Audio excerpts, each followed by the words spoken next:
To start your GPR measurement, you open the OKM Gepard app on the tablet and start your GPR with the power button. If the light now is constantly on, the connection to the tablet is established. You now open a new scan and see that the antennas and the radar are already connected. Via the upper right arrow you continue and activate the integrated GPS. On the main unit you see that the green light turns blue, which means that you have a solid GPS signal. Confirm with the right button and gives the scan a unique name to identify it later. Now the scan method is chosen.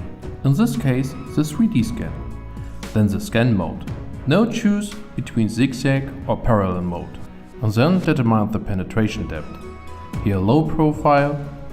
Start measuring in the lower right corner.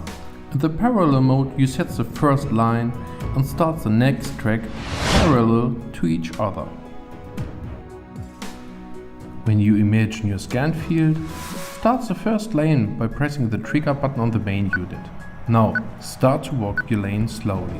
To achieve a good result, the radar antenna should be held about 5 to 10 centimeters above the ground. During the measurement, you can see live which data the GPR is collecting and how many impulses are set. When you have reached the end of the measuring field, you briefly press the trigger button on the GPR and walk back to the starting point without scanning. Now you take one step from the starting point to the left, press the trigger button again and start to walk the track at the same speed as before.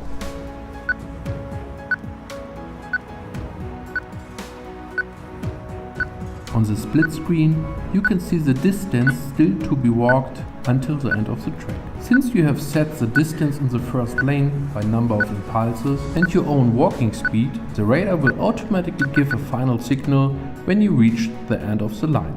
Then you start the third line, just like the two previous lanes. Same distance to the ground, same step length and same distance between the lanes.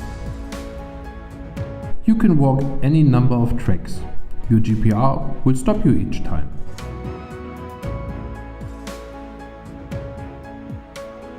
You can use the impulses of the device to acquire a pace, so that you always walk at the same speed and get a consistent result.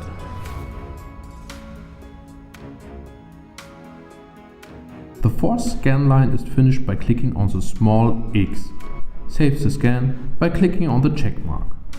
When you perform your scan with activated GPS, you can simply take over these data for longitude and latitude and confirm them now. Now the 3D graphic is created completely automatically and shows you clearly what is in your scan field. The whole graphic can be turned, the measuring depth of anomalies can be determined and visualized in different color scales. We will explain this in the next tutorial.